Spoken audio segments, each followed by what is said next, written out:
Hello everyone, welcome back to my channel. দিনটা হলো একটা রবিবারের দিন। তো রবিবারের দিন সকালবেলা আমাদের ডিউটি থাকে প্রধানত সকালে ঘুম থেকে উঠে বাইরে ব্রেকফাস্ট করে অথবা ঘরে ব্রেকফাস্ট করে সোজা চলে যাওয়া মাছ কিনতে অথবা মাংস কিনতে। তো এক সপ্তাহ যেহেতু আমরা বাজার যেতে পারি না, তাই এক সপ্তাহে মাছ মাংস এগুলো কিনে একেবারে ফ্রিজে স্টোর করে রাখা। চলে আসলাম মাছের দোকানে, কারণ শনিবার রবিবারই এই মাছের দোকানগুলো বসে। আদার্স যে উইকডেজগুলোতে কখনো এই মাছের দোকানগুলো আমি দেখিনি। চলে তো এসেছি মাছের দোকানে। রয়েছে এখানে অনেক রকমের মাছ, তার সাথে রয়েছে প্রচণ্ড পরিমাণে ভিড়ও। বেশ কিছুদিন হয়েছে এই মাছের দোকানটা থেকে মাছ কিনছি, আর মোটামুটি ভালোই ফ্রেশ মাছ পাওয়া যায়। আর আজকে ছিল হচ্ছে এরকম বড় একটা শঙ্কর মাছ দেখলাম, যদিও শঙ্কর মাছ আমি নিইনি। আর দেখো মাছের দোকানটা একদম এই যে এয়ারফোর্স স্টেশনের অপোজিটে যে রাস্তাটা, ঠিক সেখানেই মাছের দোকানগুলো বসে, মানে 2-3টেই বসে, এর বেশি তো আমি এখানে দেখি না। তো এয়ারফোর্স স্টেশনের অপোজিটের এই রাস্তাটাতে না সমস্ত কিছুই পাওয়া যায়, যেমন সবজির দোকানও রয়েছে আর মাছের দোকান যেমন বললাম তোমাদেরকে যে 2-3টে মতনই বসে। আর দেখো আজকে রবিবার বলে খুব ভিড়। তো আমি এখানে মাছ কিনে নিয়ে চলে এসেছি। কি মাছ নিয়েছি বলি। বেলে মাছ নিয়েছি, আর নিয়েছি এখানে চিংড়ি মাছ, আর এটা হচ্ছে আয়লা মাছ। তো মায়ের মুখে শুনেছি, মানে মাকে আগে ভিডিও কল করে দেখাতাম যে দেখো এর মধ্যে কোনটা খাওয়া যেতে পারে। সমস্ত মাছ যেহেতু আমরা চিনিও না, সামুদ্রিক মাছ, তো বাবা মা বললো এই মাছটা খেয়ে দেখ, এটা ভালো খেতে। তো তার জন্য সাহস করে আয়লা মাছটা নিয়েছি। তো এই মাছটাকে এখন ভালো করে ধুয়ে একটু লেবু মাখিয়ে আমি ডিপ ফ্রিজে রেখে দেবো। একদিনে তো এত মাছ খাওয়া দুজনের পক্ষে সম্ভব না। আর চিংড়ি মাছটাকেও আলাদা করে একটা কন্টেনারে রেখে দিয়েছি, এখন ছাড়াবো না, যখন যেদিন রান্না করব তখন ছাড়িয়ে রান্না করে নেব। আর আজকে যতটা রান্না করব ততটা চিংড়ি মাছ আমি আলাদা করে রেখে দিলাম। এরপর চিংড়ি মাছটাকে ছাড়িয়ে নেব, যেটা খুবই বিরক্তিকর কাজ। আর আজকে রান্না করব বেলে মাছ। তো মাছ কিন্তু দোকান থেকেই কেটে দিয়েছে, তো কাটার জন্য এক্সট্রা চার্জেস ওরা নেয় না। তো মাছ কিনলে ওরা মাছ কেটে দেয়। চিংড়ি মাছটাও কেটে দিত, কিন্তু আমি কাটিয়ে আনিনি, তো অনেকটা সময় লেগে যাবে তাই। আর এখানে দেখো চিংড়ি মাছটাও ভেজে নিচ্ছি। পাশে ছোট ফ্রাই প্যানটাতে আমি বেলে মাছ ভাজতেও বসিয়ে দিয়েছি। তো কি হয়েছে সমস্যা, বেলে মাছটা একটু বড়, আর আমি ছোট ফ্রাই প্যানটার মধ্যে মাছ ভাজছিলাম, ভেঙে যাচ্ছিল মাছ। তার জন্য আমি মাছটাকে কাট করে 4 টুকরো করে নিয়েছি। যেমন দেখো এই মাছটা উল্টাতে গিয়ে অর্ধেকটা ভেঙেই গেছে। তো এবার মাছের একটু ঝাল বানিয়ে নেব। তো বেলে মাছটা আমি কোনোদিনও রান্না করিনি, তো মাকে বললাম যে কিভাবে রান্না করব। তো মা বললো পেঁয়াজ টমেটো একটু সর্ষে বাটা দিয়ে করলে নাকি খেতে খুব ভালো হয়। তার জন্য সবার প্রথমে আমি কড়াইয়ের মধ্যে কালো জিরে ফোড়ন দিয়েছি, মানে সর্ষের তেলের মধ্যে কালো জিরে ফোড়ন দিয়ে আলুটাকে একটু ভাজা করে নিয়েছি। তারপরে দিয়ে দিয়েছি পেঁয়াজটা টমেটো, আর একটুখানি গুঁড়ো মশলাও দিয়েছি, সামান্য জিঞ্জার গার্লিক পেস্টও দিয়েছি। তো যখন মশলাটা কষা হয়ে গেছে তখন একটু সর্ষে বাটা দিয়েছি। এবার একটু উষ্ণ গরম জল অ্যাড করে দিলাম, দিয়ে ভালো করে মাছের ঝোলটাকে ফুটতে দেবো। মাছটাকেও অ্যাড করে দিয়েছি।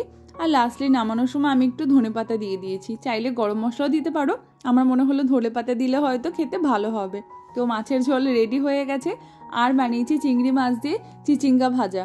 তো এটাই হচ্ছে আজকে দুপুরের লাঞ্চ আমাদের দুজনের। তো লাঞ্চ ডিনার এটা দিয়ে হয়ে যাবে। তারপরে কিছুটা ফল কেটে নিয়েছি, খাওয়ার পরে টুকটাক ফল খাওয়া হয়। আর অভিজিৎ যেহেতু বাড়িতে থাকে না, সপ্তাহে 6 দিনই স্কুলে থাকে, সেই জন্য ওকে আর ফল আলাদা করে কেটে দেওয়া হয় না, আমারই খাওয়া হয়। তাই আজকে বেশি করে ফল কেটে রেখে দিচ্ছি ওর জন্য, যখন ওর মনে হবে ও খেয়ে নেবে। খাওয়া দাওয়া করে উঠে একটু রেস্ট নিলাম, আর এখন হয়ে গেছে বিকাল। তো বিকালবেলা ভাবলাম বাড়িতে বসে ছুটির দিনে সময় নষ্ট না করে একটু 4-5টা থেকে ঘুরে আসি। তো কোথায় যাব করে কিছুটা সময় একটু দ্বিধাদ্বন্দ্বের মধ্যে কাটলো। তো যাই হোক, আর দেখো আজকে বিকেলবেলাটা এখন প্রায় বাজছে 5:30-6টা, এখনও সূর্য অস্ত যায়নি। এখানে কিন্তু সন্ধ্যা হতে হতে মোটামুটি 7টা বেজে যায়। যদি এটা আমার অনেক দিন আগের ভ্লগ, তখন প্রায় 7টা বাজতো সন্ধ্যা হতে, এখন কিন্তু 6টায় সন্ধ্যা হয়ে যায়। তো আমি আর অভিজিৎ যাই হোক টুকটাক কিছু বকবক করছিলাম যে কোথায় যাব না যাব।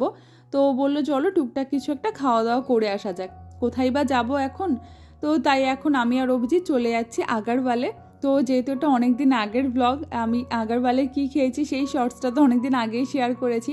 তো আজকে মেন ব্লগটা শেয়ার করছি, জানি একটু আমি লেট করে ফেলি ব্লগ আপলোড করতে। যাই হোক, আর আগারওয়ালে আসলে কি হয়, আমরা মিষ্টি বা সিঙ্গারা কিনে বাড়ি চলে যাই, উপরে বসে কখনোই খাওয়া হয় না। তো আজকে ভাবলাম যে ঠিক আছে, উপরে যখন এসেছি তাহলে চারিদিকটা কেমন, একটু আগারওয়ালের ভেতরটা কেমন তোমাদের সবার সাথে একবার শেয়ার করি। তো দেখো এখানে বেশ সিটিং ক্যাপাসিটি অনেকগুলোই আছে। তো আমরা অর্ডার করেছিলাম পাও ভাজি। তো অনেক দিন ধরে আমার ইচ্ছা করছিল পাও ভাজি খাবো, কারণ আনন্দসে পাও ভাজিটা খেয়েছিলাম, খুব ভালো ছিল খেতে। আগারওয়ালে পাও ভাজিও খেয়েছি, সেটা সেই দিনকে পাও ভাজিটাও খেতে খুব ভালো ছিল। তাই ভাবলাম আজকে পাও ভাজিটা নিয়ে যাক। কিন্তু আজকের পাও ভাজিটা না একদমই ভালো ছিল না। তো ভাজিটার মধ্যে একটু বেশি নুন হয়ে গেছিলো বলে আমার তো খেতে একদমই ভালো লাগছিল না। যাই হোক, টাকা দিয়ে কিনেছি, খেতে তো হবেই, খাবার তো নষ্ট করা যাবে না। তাই পাও ভাজিটা এখন দুজনে মিলে খাওয়া দাওয়া করে নিচ্ছি। তো এরপর অর্ডার দিয়েছিলাম একটা স্যান্ডউইচ, কারণ ওই বললাম পাও ভাজিটা যদি ভালো লাগতো তাহলে আর 1 প্লেট পাও ভাজি অর্ডার করতাম। ভাগ্যিস 2 প্লেট পাও ভাজি অর্ডার করিনি। তো স্যান্ডউইচটা মোটামুটি ঠিকঠাকই খেতে ছিল, যেমন ভেজ স্যান্ডউইচ হয়। তো চিজি স্যান্ডউইচ দিয়েছিল, মোটামুটি ঠিকঠাক। আর আমি বাড়িতে না ভেজ স্যান্ডউইচ বানিয়ে থাকি, তো সিমিলার টেস্টই আমার মনে হয়েছে, আলাদা করে কিছু মনে হয়নি। তো আগরওয়াল তো ভেজ রেস্টুরেন্ট, তার জন্য ভেজ খাবার দাবারই ছিল, ঠিক আছে, ভালোই ছিল। তো এবার চলে এসেছি মিষ্টি কিনতে। তো আজকে যেহেতু রবিবার, গোপালের জন্য রবিবার দিনকে বিকেলবেলা আমরা বেরোলে বা যে কোনো সময় আমরা বেরোলে গোবিন্দর জন্য একটু মিষ্টি নিয়ে যাই। বাচ্চা মানুষ, ওকে তো একটু মিষ্টি মিষ্টি খাওয়াতে হয়। আমরা তো ভালো মন্দ সবসময় খেয়েই থাকি। তো গোবিন্দর জন্য কি মিষ্টি নেব করে বেশ একটু কনফিউজডই ছিলাম। এত অপশান রয়েছে তো, যেটা হয় আর কি, যে কোনটা নেব কি কোনটা নেব না। তো এতগুলো মিষ্টি দেখতে দেখতে কিছুটা কনফিউজড হওয়ার পর চোখে পড়লো যে রয়েছে ঘেবার।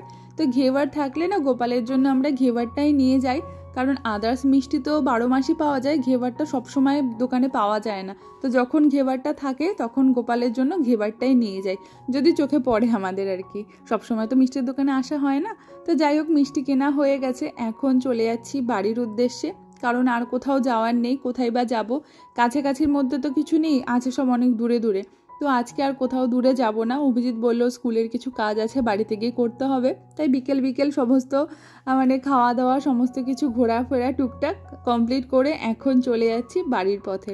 তো আশা করবো আজকের এই ছোটো ব্লগটা দেখতে তোমাদের ভালো লাগলো। যদি ভালো লেগে থাকে প্লিজ লাইক, কমেন্ট, শেয়ার আর সাবস্ক্রাইব করে দিও আমার চ্যানেলটাকে।